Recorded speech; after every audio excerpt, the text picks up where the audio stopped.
இல்லைங்க, அதாவது விஜய்க்கு என்ன கூட்டம் வரும்னு கரூர் எஸ்பிக்கு தெரியும். கரூர் எஸ்பி நீங்கள் விஜய் 5 மணி நேரம் தாமதமாக வருவார்னு தெரியும். அந்த இடத்தை கொடுக்க சொல்லி அழுத்தம் கொடுத்தது யார்? அது ஒரு கேள்வி இருக்குது. 2வது, அந்த இடத்தை மறுத்துட்டு கூட்டத்தையே ரத்து பண்ணியிருக்கலாம். மனித உயிர் தான் முக்கியமே தவிர கூட்டம் முக்கியம் இல்லை. 40 உயிர் போயிருக்கு. கூட்டம் எப்போ வேணால் நடத்தலாம். அப்போது இதை இவர்களும் அதை ஏற்றுக்கொண்டார்கள். ஏன்னா இப்படியே கூட்டம் நடக்கணும், எப்படியே பிரேக்கிங் நியூஸ் ஆகணும். ஏன்னா விஜய் கிளம்பிட்டாலே அன்னைக்கு பூரா அதுதான் செய்தி. தமிழ்நாடு முழுக்க அதுதான் செய்தி. அப்போது அது அது இவர்களுக்கு சினிமா விளம்பரம் கம்பெனி நடத்துகிற ஆட்கள், சினிமா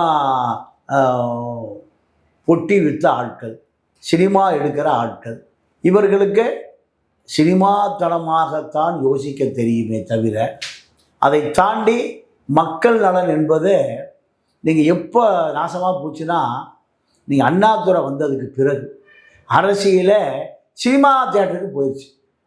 காமராஜ் இருந்த வரைக்கும் சினிமா அரசியலுக்கு பெரியார் இருக்கிற வரை போகலை. எம்ஜிஆர் ஒருவர் நீங்கள் செய்த பாவம் திமுகவை சினிமாத்தனத்தோடு ஆட்சி அமர்த்தினார்.